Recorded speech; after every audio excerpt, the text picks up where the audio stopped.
Hello friends, welcome to my channel. இன்னைக்கு நம்ம சேனல்ல ifs function and nested if function எப்படி யூஸ் பண்ணன்றத பார்க்க போறோம்.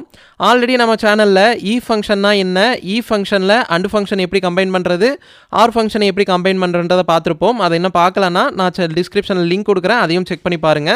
இப்போ இந்த வீடியோல nested if function எப்படி கொண்டு வரது, ifs function எப்படி கொண்டு வரன்றத பார்க்க போறோம்.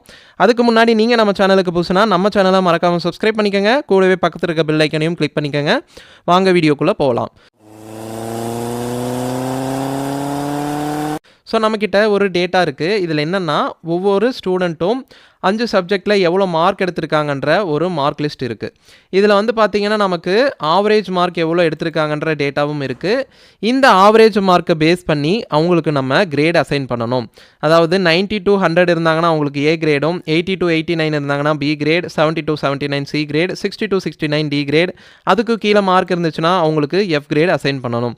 இதை எப்படி பண்ணலான்னா 2 விதமாக பண்ணலாம். ஒன்று நெஸ்டட் இஃப் ஃபங்க்ஷன், அதாவது இஃப் ஃபங்க்ஷனுக்குள்ளே நிறைய இஃப் ஃபங்க்ஷனை கொண்டு வந்து பண்ணலாம். இல்லைனா அட்வான்ஸ்டாக ifs ஃபங்க்ஷன் யூஸ் பண்ணியும் பண்ணலாம். ஃபஸ்ட்டு நம்ம நெஸ்டட் இஃப் ஃபங்க்ஷன் வச்சு பார்த்துக்கலாம். ஸோ ஃபஸ்ட்டு ஒரு இஃப் ஃபங்க்ஷன் கொடுத்துர்றோம். அதில் நமக்கான லாஜிக்கல் டெஸ்ட் என்னென்னா இந்த இடத்துல ஸோ இப்போ நமக்கு 5 க்ரைட்டீரியா இருக்குது, 5 கிரேட் க்ரைட்டீரியா இருக்குது. ஒவ்வொரு க்ரைட்டீரியாவாக கொடுக்க போகிறோம்.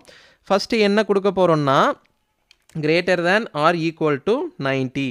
ஸோ 90 and above எடுத்திருந்தாங்கன்னா value if true. Value if true என்ன, அவங்களுக்கு என்ன கிரேட் கொடுக்கணும், ஏ கிரேட் கொடுக்கணும். டெக்ஸ்ட் கொடுக்குறனால டபுள் கோட்டில் கொடுத்துக்கங்க. ரெண்டாவது இங்கே வேல்யூ இஃப் ஃபால்ஸ்னு வருது, அதை கொடுக்க போகிறதில்ல. இப்போ என்ன பண்ண போகிறோம், இன்னொரு இஃப் ஃபங்க்ஷனை இங்கே கொண்டு வர போகிறோம். ஸோ அடுத்து நமக்கான லாஜிக் என்ன, ஸோ இந்த ஆவரேஜ் மார்க்கில் வந்து greater than or equal to 80. So 80க்கு மேலே இருந்தாங்கன்னா 80 to 89 நமக்கான ரிசல்ட் என்ன வரணும், அவங்களுக்கு value if true B grade வரணும். ஸோ அந்த பி கிரேடையும் கொடுத்துட்றோம். அடுத்தது பார்த்தீங்கன்னா இன்னொரு வேல்யூ இஃப் ஃபால்ஸ்னு வருது, அதையும் கொடுக்க போகிறதில்ல. இங்கே இன்னொரு ஃபங்க்ஷனை கம்பைன் பண்ண போகிறோம். ஸோ ப்ராக்கெட் கொடுத்துக்கலாம். ஸோ இங்கே நமக்கான லாஜிக்கல் டெஸ்ட் என்னென்னா அதே மாதிரியே ஆவரேஜ் மார்க்குக்கு போகிறோம். ஸோ இப்போ greater than or equal to 70. So value if ஃபால்ஸில் நமக்கு என்ன சி கிரேடு வரணும். ஸோ அதையும் கொடுத்துருங்க. அடுத்தது பார்த்தீங்கன்னா வேல்யூ இஃப் ட்ரூ, இங்கே இன்னொரு இஃப் ஃபங்க்ஷனை கொண்டு வர போகிறோம். ஸோ ப்ராக்கெட் இங்கே நமக்கான லாஜிக்கல் டெஸ்ட் என்னென்னா அதே மாதிரியே i3 அந்த i3 செல்லை தான் கம்பேர் பண்ண போகிறோம். நமக்கு இங்கே விசிபிளாக இல்லாதனால i3 டைப் பண்ணிக்கிறோம். ஸோ இங்கே என்ன greater than or equal to 60. So 60 இருந்துச்சுன்னா நமக்கு என்ன வரணும்னா 60 and above இருந்துச்சுன்னா டி கிரேட் தான் வரணும். ஸோ இப்போ கொடுத்துட்டு வேல்யூ இஃப் ஃபால்ஸ். ஸோ இப்போ 60க்கு கீழே இருந்துச்சுன்னா நமக்கு ஆட்டோமேட்டிக்காக என்னென்னு வரணும்னா எஃப்னு வரணும். ஸோ இங்கே வேல்யூ இஃப் ஃபால்ஸில் நீங்கள் எஃப்னு கொடுத்துக்கங்க. எஃப்னு கொடுத்து டபுள் கோட்டுக்குள்ளே கொடுத்து ப்ராக்கெட்டை க்ளோஸ் பண்ணிக்கோங்க. ஸோ ப்ராக்கெட்டை க்ளோஸ் பண்ணும்போது இங்கே என்னென்னா நமக்கு இப்போ எத்தனை இ ஃபங்க்ஷன் கொடுத்துருக்கோமோ அத்தனை இ ஃபங்க்ஷனுக்கான ப்ராக்கெட்டையும் க்ளோஸ் பண்ணணும். ஸோ இப்போ நம்ம 4 இ ஃபங்க்ஷன் கொடுத்துருக்கோன்னு நினைக்கிறேன். 4 இ ஃபங்க்ஷனுக்குமான ப்ராக்கெட்டை க்ளோஸ் பண்ணிவிட்டு என்ட்ரி கொடுத்தோன்னா இப்போ அவங்க கிரேடை பொறுத்து ஆட்டோமேட்டிக்காக நமக்கு கிரேடிங் அசைன் ஆகி வந்துருச்சு. ஸோ இந்த வீடியோ உங்களுக்கு புரிஞ்சிருக்கும்னு நம்புகிறேன். நல்லா கவனித்து பார்த்துருந்தீங்கன்னா தெரிஞ்சிருக்கும். இங்கே என்னென்னா 5 விதமான இ ஃபங்க்ஷனை கொண்டு வந்திருக்கோம். ஸோ ஃபஸ்ட்டு இ ஃபங்க்ஷனில் 90 and above எடுத்திருந்தாங்கன்னா என்ன கிரேடு வரணும். அடுத்தது வேல்யூ இஃப் ஃபால்ஸில் இன்னொரு இ ஃபங்க்ஷனை கொடுத்து 80 and above எடுத்திருந்தாங்கன்னா என்ன வரணும். அடுத்தது இன்னொரு இஃப் கொடுத்து 70 and above, அடுத்தது இன்னொரு இஃப் கொடுத்து 60 and above.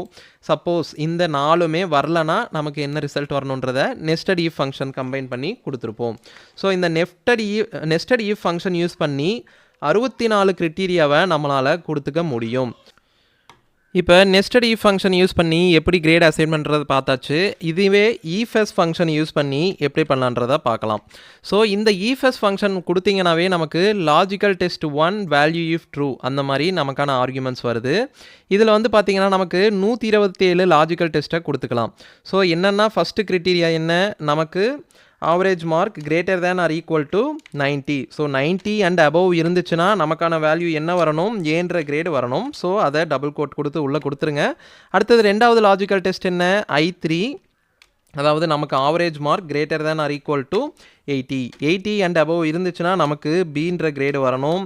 ஸோ அதுவே i3ன்ற செல் நமக்கு greater than or equal to 70. 70 and above இருந்துச்சுன்னா நமக்கு என்ன ரிசல்ட் வரணும், சி கிரேடு வரணும்.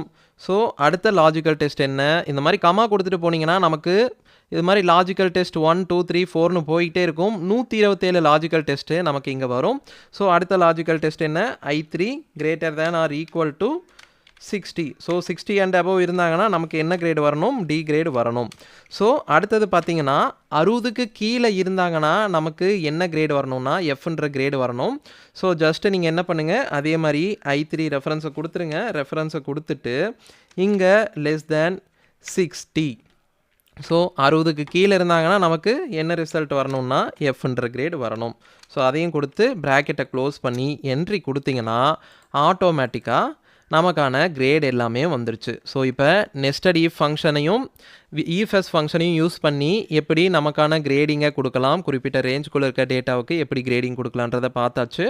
இந்த வீடியோ உங்களுக்கு பிடிச்சிருக்குன்னு நம்புகிறேன், புரிஞ்சிருக்குன்னு நம்புகிறேன். இந்த வீடியோ பிடிச்சிருந்ததுன்னா நம்ம சேனலை மறக்காமல் சப்ஸ்கிரைப் பண்ணிக்கோங்க. வீடியோக்கு ஒரு லைக் மட்டும் கொடுத்துருங்க. இதே மாதிரியே உங்களுக்கு ஏதாவது வீடியோ தேவைப்பட்டாலும், உங்களுக்கு ஏதாவது கிளாரிஃபிகேஷன் வேணுனாலும் நம்மளோட கமெண்ட் செக்ஷனில் சொல்லுங்கள், அதையும் நான் ப்ரொவைட் பண்ணுறேன்.